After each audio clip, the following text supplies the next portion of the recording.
কিন্তু তাদের ইলমকে ব্যবহার করে দ্বীনের বিরুদ্ধে, দ্বীন বিকৃতির ক্ষেত্রে, তাদের জন্য কি এই ফজিলতগুলো প্রযোজ্য হবে? প্রশ্নে আসে।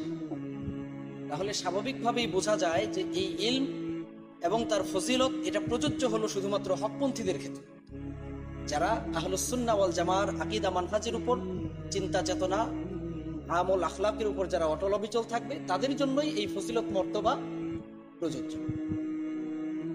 যেমন হাদিসের মধ্যে আসছে, শারহ মুশকিল আসারের মধ্যে হাদিসটা আসছে, আল্লাহ রাসূল সাল্লাল্লাহু আলাইহি ওয়াসাল্লাম বলেছেন, ইয়াহমিলুনা হাযাল ইলমা মিন কুল্লি খালাফিন উদুলু ইয়ানফুনা আনহু তাহরিফাল গালিন ওয়া তা'ওয়িলাল জাহিলিন ওয়া ইনতিহালাল মুবতিলিন। প্রত্যেক প্রজন্মে একটা দল থাকবে যারা এই দ্বীনের ইলমকে, বিশুদ্ধ ইলমকে যারা বহন করবে। ইয়ানফুনা আনহু তাহরিফাল গালিন, তারা কি করবে? বিভ্রান্তদের বিকৃতি থেকে দ্বীনকে হেফাজত করবেন। ওয়া তা'ওয়িলাল জাহিলিন, মূর্খ লোকদের অপব্যাখ্যা থেকে তারা দ্বীনকে হেফাজত করবেন, মাহফুজ রাখবেন। এবং ইনতিহালাল মুবতিলিন, বাতিলপন্থীদের নানামুখী আক্রমণ থেকে, আগ্রাসন থেকে তারা দ্বীনকে হেফাজত করবেন, দ্বীনকে মাহফুজ রাখবেন। অর্থাৎ দ্বীনের যে বিশুদ্ধ রূপ নবী সাল্লাল্লাহু আলাইহি ওয়াসাল্লাম তার সাহাবা আজমাইনকে যে দ্বীনের উপর রেখে গিয়েছিলেন, পরবর্তীতে তাবিন, তাবে তাবিন, আইম্মায়ে মুস্তাহিদিন, প্রত্যেক প্রজন্মের হকপন্থী আলেমরা যেই দ্বীনকে বহন করেছেন, পরবর্তী প্রজন্মের কাছে পৌঁছে দিয়েছেন, শুধুমাত্র তাদের জন্যই, ওই সমস্ত হকপন্থী আলেমদের জন্যই এই ফজিলতগুলো, এই মর্তবাগুলো প্রযোজ্য। যখন নাকি খলকে কোরআনের মাসালা নিয়ে মুতাজিলারা সারা মুসলিম জাহানের মুসলমানদের আকীদা তছনছ করে ফেলতেছে, তখন আপনি দেখেন ইমাম আহমদ ইবনে হাম্বল একা দাঁড়িয়ে গেলেন। ইমাম আহমদ ইবনে হাম্বল একাই দাঁড়িয়ে গেলেন বলা চলে। পরবর্তীতে অনেকেই এসেছেন, কলম ধরেছেন, বয়ান করেছেন, জবানের মাধ্যমে, কলমের মাধ্যমে, সব দিক থেকে বিশুদ্ধ কোরআনের ব্যাপারে বিশুদ্ধ আকীদা, আল্লাহর সিফাতের ব্যাপারে বিশুদ্ধ আকীদা তারা মানুষের সামনে তুলে ধরেছেন। তো আজকে কিন্তু এখানে উল্লেখ কেউই, আমার মনে হয় না যে 2-4 মুতাজিলা আলেমদের নাম বলতে পারবে এরকম আছেন। ওয়াসিল ইবনে আতা ছাড়া উল্লেখযোগ্য কারোই নাম এখন কিন্তু ইতিহাসে লেখা নাই, বা আমরা জানি না। কিন্তু ইমাম আহমদ ইবনে হাম্বলের নাম জানে না, ইলমের সাথে সম্পৃক্ত এমন কোন মাদ্রাসার বারান্দায়ও যে আসছে, সেও ইমাম আহমদ ইবনে হাম্বলের নাম জানে। আল্লাহ সুবহানাহু ওয়া তাআলা তার মাযহাবকে একটা হক মাযহাব হিসেবে পৃথিবীতে কবুল করেছে। এই হলো মেহনার ফল। আল্লাহ সুবহানাহু ওয়া তাআলা যখন যুগের যে চাহিদা, সে অনুযায়ী কিছু লোককে তৈরি করে। যখন মানুষ কোরআন এবং হাদিস অনুসরণের নামে যখন কিনা নিজেদের প্রবৃত্তির অনুসরণে লিপ্ত হয়ে গেল, কোনো উসুল নাই, মূলনীতি নাই, যে যেভাবে হাদিস পারে সেভাবে অনুসরণ শুরু করলো, কোনটা নাসিখ কোনটা মানসুখ এগুলোর ব্যাপারে সাধারণ মানুষের কোনো ধারণা নাই, যে যেভাবে পারে সেভাবে ফতোয়া দেয়। আল্লাহ সুবহানাহু ওয়া তাআলা চাইলেন এই অবস্থার পরিবর্তন ঘটাবেন। ফুকাহায়ে কেরামের এক জামাতকে আল্লাহ তাআলা তৈরি করলেন, তাদের উপর জিম্মাদারি দিলেন, তারা এই হাদিসের বুঝকে সংরক্ষিত করল। একটা হলো হাদিসের সনদ, আরেকটা হলো হাদিসের ফাহাম, দুইটা এক জিনিস না। এমন অনেক হাদিসের বহনকারী আছে যারা হাদিসের সনদ বহন করে কিন্তু হাদিসের ফাহাম বহন করে। যারা হাদিসের সনদ অর্থাৎ বিশুদ্ধভাবে একজন থেকে আরেকজনের কাছে পৌঁছে দেয়, কিন্তু তারা এই হাদিসের কি বুঝ, এখান থেকে কি কি মাসআলা উদ্ঘাটিত হয়, এগুলো নিয়ে তারা কোনো আলোচনা করেন না। এই জন্য আপনারা দেখবেন যে সমস্ত মুহাদ্দিস কিন্তু ফকিহ না, সমস্ত মুহাদ্দিস কি না, ফকিহ না। আবার সমস্ত ফকিহ কিন্তু মুহাদ্দিস। ফকিহ হতে হলে মুহাদ্দিস হওয়া লাগবেই, হাদিস জানা ছাড়া আপনি ফকিহ হতে পারবেন না। কিন্তু মুহাদ্দিস হওয়ার জন্য আপনাকে ফকিহ হওয়া লাগবে না। রাবীদের জীবনে যদি আপনি দেখেন, তারা হাদিস বর্ণনা করেছেন, কিন্তু সমস্ত রাবীরা যারা হাদিস বর্ণনাকারী, আপনারা তাদরিবুর রাবী পড়বেন, তাকরিবুত তাহযীব পড়বেন, রাবীদের জীবনীগুলো পড়বেন, দেখবেন সবাই কিন্তু মাসআলা বর্ণনা করতেন না। যেমন সাহাবীদের মধ্যেও যারা হাদিস বর্ণনা করতেন, সবাই কি মাসআলা বর্ণনা করতেন? আবু হুরায়রা রাদিয়াল্লাহু তাআলা, তার কাছে কোনো ফতোয়া আসলে তিনি পাঠাতেন ইবনে আব্বাসের কাছে, তিনি পাঠাতেন আব্দুল্লাহ ইবনে মাসউদ রাদিয়াল্লাহু তাআলার কাছে। তাহলে হাদিসের বহন এক জিনিস, আর হাদিসের ফাহাম, বুঝ ধারণ করা আরেক জিনিস। তো আল্লাহ তাআলা যখন দেখলেন যে মানুষ হাদিসের বুঝ গ্রহণের ক্ষেত্রে বিভ্রান্তিতে নিমজ্জিত হচ্ছে, হাদিস অনুসরণের নামে প্রবৃত্তির অনুসরণে লিপ্ত হচ্ছে, নফসের খায়েশাত পূরণে লিপ্ত হয়ে যাচ্ছে, নিজের স্বার্থের জন্য কি করছে, কোনো নাসিখ হাদিস, কোনো মানসুখ হাদিস নিয়ে আসছে, কোনো মানসুখ বিধান খুঁজে বের করে নিয়ে আসছে। তখন আল্লাহ তাআলা ফুকাহায়ে কেরামকে নির্ধারণ করলেন, জিম্মাদারি দিলেন যে তোমরা কি করো। আমি বলছি না যে তাদের প্রতি ওহী নাজিল হয়েছে, কিন্তু আল্লাহ তাআলা তাদেরকে কি করলেন, তাদের অন্তরের মধ্যে ঢেলে দিলেন যে তোমরা দ্বীনকে হেফাজত করার জন্য ফিকহকে একটা প্রাতিষ্ঠানিক রূপ দাও, ফিকহের একটা প্রাতিষ্ঠানিক রূপ দাঁড় করাও, যাতে পরবর্তীতে মানুষ খুব সহজেই দ্বীনের বিশুদ্ধ মাসআলাগুলো অনুসরণ করতে পারে। এভাবে প্রসিদ্ধ ফুকাহায়ে কেরাম তারা এই খেদমত আঞ্জাম দিয়েছেন। আব্বাসী খলিফাদের সময়ে যখন গ্রিক ফিলোসফির ব্যাপক চর্চা শুরু হয়ে গেল, গ্রিক দর্শন, মুসলিম জাহান তছনছ হয়ে যাচ্ছে, আকীদার এক ভয়াবহ সংকট দেখা দিয়েছে, মুসলমানরা মুতাজিলাদের বিভিন্ন আকীদা বিশ্বাস এগুলো ধারণ করছে, এমন বহু মানুষ, এমনকি তারা শাসকদেরকে পর্যন্ত প্রভাবিত করে ফেলেছে, তাদের ওই দর্শনের কিতাবাদিগুলো ব্যাপকভাবে অনুবাদ করে তারা এগুলো প্রচার করা শুরু করেছে মুসলিম বিশ্বে। তখন আল্লাহ তাআলা ইমাম আহমদ ইবনে হাম্বলের মতো, ইমাম খুজাইর মতো, ইমাম নাসাইর মতো, ইমাম ইবনে হিব্বানের মতো, ইমাম ইবনে খুজাইমার মতো এই ধরনের আলেমদেরকে, আকীদার ইমামদেরকে আল্লাহ তাআলা প্রস্তুত করলেন, তোমরা এবার আকীদার খেদমত করো। তারা আমাদের কাছে এই গ্রিক ফিলোসফি বাদ দিয়ে ইসলামের বিশুদ্ধ যে আকীদা বিশ্বাস, আহলুস সুন্নাহ ওয়াল জামাতের যে প্রকৃত আকীদা বিশ্বাস, এটা আমাদের কাছে পৌঁছে দিয়েছে, উম্মতের কাছে মাহফুজ অবস্থায় পৌঁছে দিয়েছে। এর পরবর্তীতে আসলো হাদিস সংকলনের যুগ। মানুষ প্রচুর পরিমাণে জাল হাদিস, বিভিন্ন মুনকার কথাবার্তা, এগুলো হাদিস রাসূল সাল্লাল্লাহু আলাইহি ওয়াসাল্লামের নামে চালিয়ে দিতে শুরু করলো। এমন মুতাওয়াদ্দিঈনদের একটা জামাত তৈরি হলো, যারা কিনা তাদের কাজই ছিল হাদিস জাল করা আর প্রসিদ্ধ রাবীদের নামে চালায় দাও। বড় বড় রাবীদের নামে তারা হাদিস চালায় দিতে। এমনকি একটা মজার ঘটনা আছে, এটা আপনারা উলুমুল হাদিস পড়তে গেলে সেখানে প্রায় প্রাথমিক আলোচনাতেই পাবেন। ইমাম আহমদ ইবনে হাম্বল এবং ইয়াহইয়া ইবনে মাইন দুই বন্ধু এবং হাদিস শাস্ত্রের প্রসিদ্ধ দুই দিকপাল। তো ওনারা একবার এক বাগদাদের এক মসজিদে আসরের সালাত আদায় করলেন, আসরের নামাজ পড়লেন।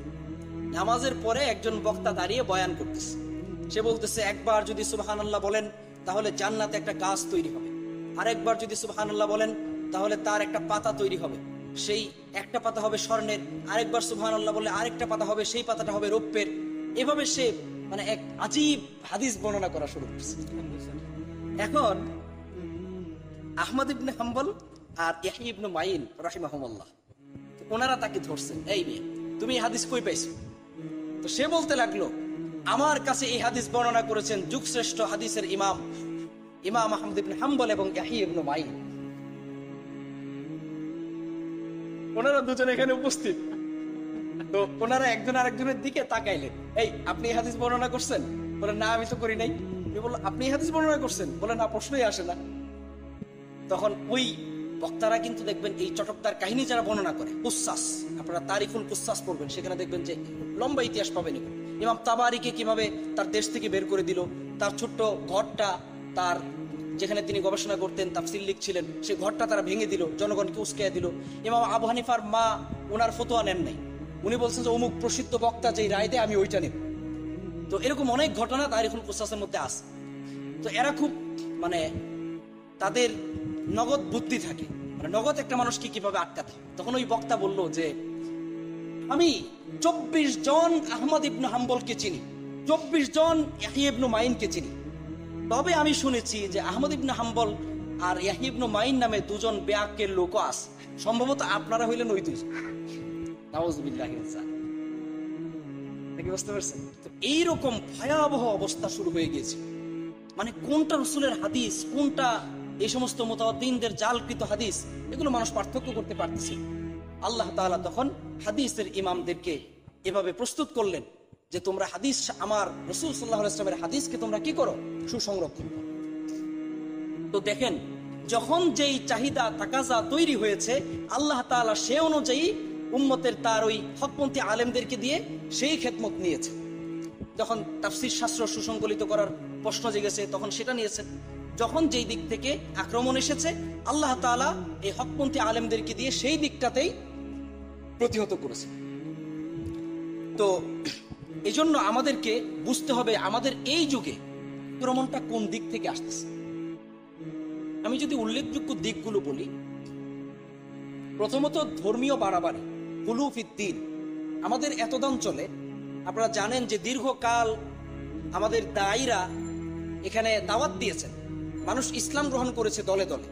নির্যাতিত নিপীড়িত নিম্ন শ্রেণীর হিন্দুরা তারা দলে দলে ইসলাম গ্রহণ করেছে, কিন্তু এখানে উল্লেখযোগ্য তেমন কোনো মাদ্রাসা ছিল না, তেমন কোনো দরজগা ছিল না, যার ফলে মানুষ ইসলাম তো গ্রহণ করেছে, কিন্তু তাদের যে ওই যে পূর্বের হিন্দুয়ানা কৃষ্টি কালচার বোধ বিশ্বাস এগুলো খুব একটা পরিবর্তন হয় নাই।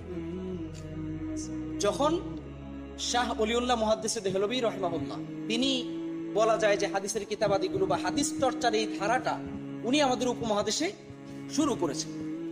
এরপরে দারুল দেওবন্দ হয়েছে, সেখান থেকে আলহামদুলিল্লাহ আজকে পুরা উপমহাদেশে ইলম মানুষের কাছে কাছে পৌঁছে যাচ্ছে, মানুষের দ্বারে দ্বারে পৌঁছে যাচ্ছে। তো এই যে একটা দীর্ঘ গ্যাপ ছিল, অথচ ইসলাম এসেছে সেই প্রথম শতাব্দীতে, সাহাবাদের সময়ে ইসলাম আমাদের এত অঞ্চলে আগমন করেছে, কিন্তু এই দীর্ঘ সময় পর্যন্ত মানুষ দ্বীনের ব্যাপারে একেবারেই গাফেল ছিল, উদাসীন ছিল, দ্বীনের জ্ঞান আলো এখানে পৌঁছে দেয়।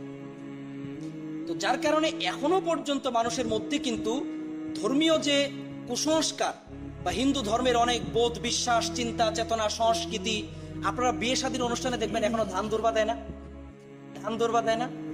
এটা কোত্থেকে আসছে? এটা হিন্দুদের কিন্তু সরাসরি একটা পূজার অংশ।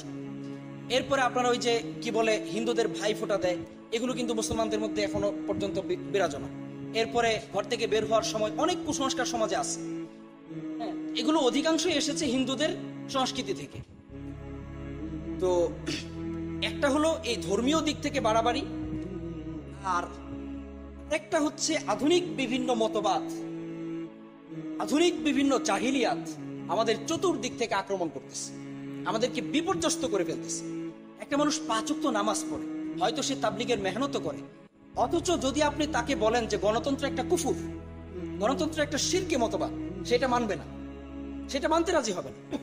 অথচ যাদের আকীদা সম্পর্কে ন্যূনতম জ্ঞান আছে, তাওহীদের ন্যূনতম বুঝও যাদের আছে, তারা নির্দ্বিধায় এটা বুঝেন, স্বীকার করেন যে অবশ্যই এটা একটা। আপনারা জর্ডানের একজন বিখ্যাত আলেম শেখ আবু মোহাম্মদ আসিম আল মাকদিসি, তার একটা বই আছে, বইটার নাম হচ্ছে আদ-দেমোক্রেটিয়া হুয়া দ্বীন, গণতন্ত্র একটা ধর্ম। তিনি এখানে দেখিয়েছেন যে আসলে গণতন্ত্র একটা সম্পূর্ণ আলাদা একটা ধর্ম, একটা বাতিল মতাদর্শ, জীবন আদর্শ, এর আকীদা আছে, ইবাদত আছে, সম্পূর্ণ আলাদা ধর্ম। এটা এর মূল আকীদা কি? মূল আকীদা হলো মানুষ মানুষের রব, মানে মানুষ মানুষের জন্য বিধান প্রণয়ন করবে। ডেমোক্রেসি, ইংলিশে বলে কি ডেমোক্রেসি, ডেমোস মানে জনগণ আর ক্রেসি মানে মতবাদ। তো জনগণের মতবাদ, জনগণের কর্তৃত্ব। আপনারা জানেন যে বিজ্ঞানীদের সাথে চার্চের একটা লম্বা সংঘাতের ইতিহাস ছিল ইউরোপে। তো সেখানে অনেক গ্যালিলি, অনেক বড় বড় বিজ্ঞানীদেরকে হত্যা করা হয়েছে, চার্চের বিরুদ্ধে তাদের গবেষণাগুলো ছিল, যার কারণে তাদেরকে হত্যা করা হয়েছে। একটা পর্যায়ে যখন মানুষ দেখলো যে মানুষকে ধর্মের নামে জিম্মি করে রাখা হচ্ছে, খ্রিস্টান ধর্মের অনুসারীরা যখন দেখলো, তখন তারা সিদ্ধান্ত নিল যে এবং তাদের সমাজ ব্যবস্থাটা ছিল ধর্মকেন্দ্রিক, মানে গির্জা কেন্দ্রিক। তাদের বিচার আচার সামাজিক যা কিছু আছে এগুলো সবকিছু পরিচালিত হতো গির্জা থেকে। আর গির্জার পাদ্রীরা কি করতো? নিজেদের মন মতো বিধানকে পরিবর্তন করতো। যে কোরআনে আছে ইউহাররিফুন আল কালিমা আম মাওয়াদিহি, তারা যথাস্থান থেকে আল্লাহর কথাকে কি করে? বিকৃত করে। তো তারা আল্লাহর বিধানগুলোকে ধনীদের জন্য এক বিধান, গরিবদের জন্য এক বিধান, এরকম অনেক ঘটনা আছে, আপনারা হাদিসের কিতাবেও পাবেন। তারা এই কাজগুলো করতো। তো যখন তারা দেখলো যে আসলে ধর্মের নামে মানুষের উপর শোষণ চালানো হচ্ছে, দরিদ্র শ্রেণীর উপর, মধ্যবিত্ত শ্রেণীর উপর, ধর্মটাকে উচ্চবিত্তের একটা কৌশল হিসাবে, তাদের সমাজে আধিপত্য বজায় রাখার একটা মাধ্যম হিসাবে এটাকে ব্যবহার করা হচ্ছে, তখন মানুষ ক্ষেপে গেল। তারা ধর্মের বিরুদ্ধে বিদ্রোহ করল। তারা বলল, আমরা এই ধর্ম ব্যবস্থা চাই না, আমরা এমন একটা ব্যবস্থা চাই, ধর্ম থাকবে ব্যক্তিগত জীবনে, ব্যক্তিগত জীবনে, এটা তার স্রষ্টার সাথে একান্ত ব্যক্তিগত ব্যাপার। আমাদের রাজনীতি, অর্থনীতি, সমাজনীতি, আমাদের পরিবার, এগুলোর ক্ষেত্রে ধর্মের কোনো অবদান থাকবে না, কর্তৃত্ব থাকবে না। তো তখন তারা আবিষ্কার করলো কি? এই যে সেকুলারিজম, ধর্ম নিরপেক্ষতাবাদ। ধর্ম নিরপেক্ষতাবাদ মানে ধর্ম হলো যার যার ব্যক্তিগত বিষয়, সবার ধর্ম পালনের অধিকার থাকবে, কিন্তু ধর্মের কোনো কর্তৃত্ব রাজনৈতিক ক্ষেত্রে থাকবে না, ধর্ম আর রাষ্ট্রকে আলাদা করে দেওয়া। ইসলামের আকীদা কি? ধর্ম আর রাষ্ট্র কি আলাদা? ধর্ম আর রাজনীতি কি আলাদা? প্রত্যেকটা ফিকহের কিতাবে সিয়াসাতের অধ্যায় আছে না? কিতাবুল আহকাম আছে না? কিতাবুল আহকাম আছে, কিতাবুল হুদুদ আছে, হুদুদ কিসাস, এই সমস্ত বিধানগুলো কি ফিকহের কিতাবে, হাদিসের কিতাবে লম্বা আলোচনা আছে না? এটা কি আমাদের ধর্মের বাইরে, ইসলামের বাইরে?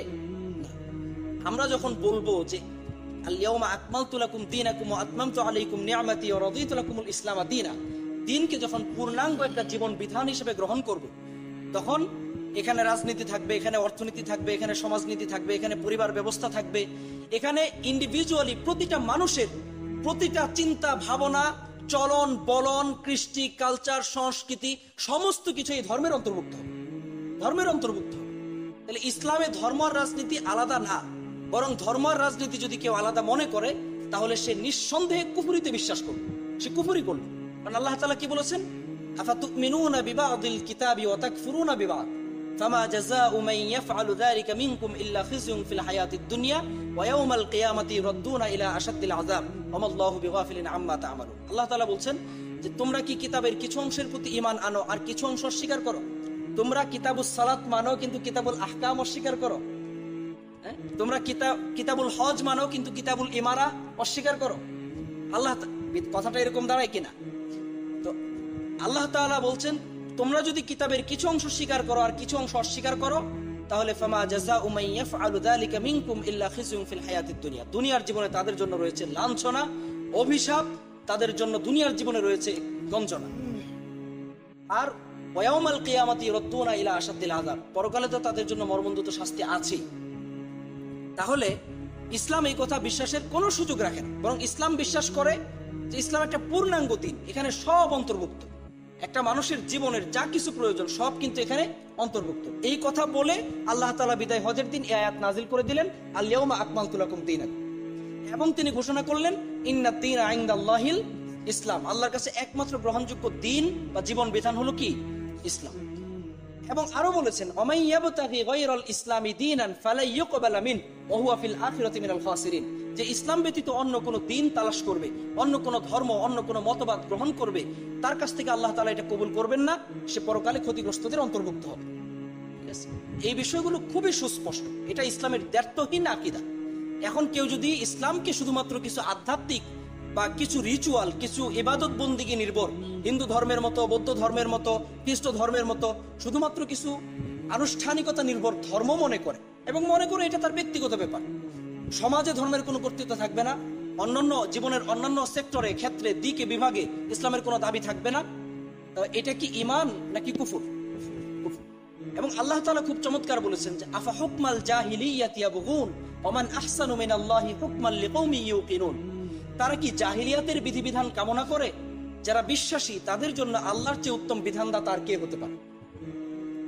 তাহলে আল্লাহ তাআলা বলতেছেন যে ইসলামের বাইরে অন্য যত জীবন বিধান আছে সেগুলো কিসের বিধান? জাহিলিয়াতের বিধান। এটা সূরা মাইদার 50 নম্বর আয়াত। ইসলামের বাইরে অন্য যত জীবন বিধান আছে সবগুলোকে আখ্যায়িত করা হয়েছে জাহিলিয়াতের বিধান হিসেবে। এখন এই জাহিলিয়াত রাসূল সাল্লাল্লাহু আলাইহি ওয়াসাল্লামের যুগে আইয়ামে জাহিলিয়াত ছিল আমরা জানি, কিন্তু এটা কি শুধুমাত্র ওই যুগের জন্যই খাস, নাকি এটা প্রত্যেক যুগেই বারবার ফিরে আসতে পারে? জাহিলিয়াত কোনো নির্দিষ্ট সময় না, জাহিলিয়াত কোনো নির্দিষ্ট পিরিয়ড না, এটা কিছু গুণ বৈশিষ্ট্যের নাম। এই গুণগুলো, এই বৈশিষ্ট্যগুলো যেই যুগে যেই সময়ে পাওয়া যাবে, ওই সময়টাকে, ওই যুগটাকে যেই মতবাদে পাওয়া যাবে, যেই ব্যক্তির মধ্যে পাওয়া যাবে, যেই প্রতিষ্ঠানের মধ্যে পাওয়া যাবে, সেটাকেই জাহিলিয়াতের প্রতিষ্ঠান, জাহিলিয়াতের অবকাঠামো হিসাবে আখ্যায়িত করা হবে। তো এখন দেখেন মক্কার মুশরিকরা কি করত? তারা আল্লাহকে বিশ্বাস করতো না? অবশ্যই করতো। কোরআনের বহু আয়াত, ওয়ালা ইন সাআলতাহুম মান খালাকাস সামাওয়াতি ওয়াল আরদ লা ইয়াকুলুন্না আল্লাহ, যদি তাদেরকে প্রশ্ন করা হয় আসমান জমিন কে সৃষ্টি করেছে, তারা বলবে আল্লাহ। কুল মান ইয়ারযুকুকুম মিনাস সামাই ওয়াল আরদ আম্মান ইয়ামলিকুস সামা ওয়াল আবসার ওয়া মান ইখরিজুল হাইয়্যা মিনাল মাইয়িত ওয়া ইখরিজুল মাইয়িতা মিনাল হাইয়্য ওয়া মান ইউদাব্বিরুল আমর ফাসায়াকুলুনা আল্লাহ। রিজিক দাতাকে, বিধানদাতা, হায়াত দাতাকে, মওত দাতাকে, সমস্ত কিছু তারা স্বীকার করবে কি? আল্লাহ। তাহলে তাদের সমস্যাটা কোন জায়গায় ছিল? তাদের সমস্যাটা ছিল, আল্লাহ তাআলা বলছেন ইন্নামান নাসিউ জিয়াদাতুন ফিল কুফর, তারা আল্লাহ তাআলা যে 4টা মাসকে হারাম করেছেন, ইন্না ইদ্দাতাশ শুহুরি ইনদাল্লাহি 12 শাহরান ফি কিতাবিল্লাহ ইয়াউমা খালাকাস সামাওয়াতি ওয়াল আরদ মিনহা আরবাআতুন হুরুম। সৃষ্টির সূচনা লগ্ন থেকে আল্লাহর দৃষ্টিতে মাস হলো কয়টা? 12টা। এটা কিন্তু সৃষ্টির সূচনা লগ্ন থেকে। সেখান থেকে আল্লাহ তাআলা 4টা মাসকে পবিত্র ঘোষণা করেছে, 4টা মাস। এখন তারা কি করত? এই আল্লাহর এই বিধানটাকে রদবদল করত। তারা কি করত? রজবটাকে পিছিয়ে শাওয়ালে নিয়ে যেত, আবার যুলকাদাকে পিছিয়ে নিয়ে যেত অন্য কোন একটা হালাল মাসে। ধরেন কোন এক গোত্রের বিরুদ্ধে যুদ্ধ করা লাগবে, এখন এই হারাম মাসগুলোতে যুদ্ধ করা কি নিষিদ্ধ। এখন তারা কি করলো? এই গোত্রের বিরুদ্ধে যুদ্ধ করা লাগবে, তাহলে তারা দারুণ নদয়ে বসতো, পার্লামেন্টে বসতো, বসে তারা সিদ্ধান্ত নিত যে রজব মাস তো ঠিক আছে, কিন্তু আমরা এই রজব মাসের পবিত্রতাটা পালন করব হচ্ছে আগামী বছর শাওয়াল মাসে। 4 মাস গণনা করে ঠিকই, 4 মাস ঠিক থাকবে, কিন্তু মাসের মানে জায়গাটা আমরা পরিবর্তন করে দেব। আল্লাহ তাআলা বলছেন ইন্নামান নাসিউ জিয়াদাতুন ফিল কুফর। এই মাসকে রদবদল করাটা এটা তাদের কুফরিকে বৃদ্ধি করেছে, এটা তাদের কুফরিকে আরো কি করেছে? এমনিই তো কাফের, তার উপর আরো কি করেছে? বৃদ্ধি করেছে, মানে কুফরের উপরে কুফর। তাহলে তাদের বিশ্বাস কি ছিল? তাহলে আমরা বুঝতে পারলাম যে মানে আল্লাহর বিধানকে তারা পরিবর্তন করত, আল্লাহর বিধানকে তারা কি করত? রদ বদল করত, পরিবর্তন করত। এখন যেই মতবাদের মধ্যে, এই কারণে এটা জাহিলিয়াতের যুগ ছিল, এখন যেই মতবাদের মধ্যে এই বৈশিষ্ট্যটা পাওয়া যাবে যে মানুষ আল্লাহর বিধানকে পরিবর্তন করতে পারে, এই মতবাদটা কি ইসলাম সম্মত মতবাদ হবে না জাহিলিয়াত হবে? এটা জাহিলি মতবাদ হবে। এবং এই মতবাদটা যদি সারা পৃথিবীকে গ্রাস করে নেয়, সারা পৃথিবী এই মতবাদ দিয়ে চলে, তখন ওই পৃথিবীটাকে কি ইসলামের পৃথিবী বলা হবে না জাহিলিয়াতের পৃথিবী বলা হবে? তখন ওই রাষ্ট্র, ওই সমাজ, ওই পরিবার ব্যবস্থা, ওই সমাজের ইন্ডিভিজুয়ালি প্রতিটা মানুষ তখন জাহিলিয়াতের একটা অংশ হিসাবে গণ্য।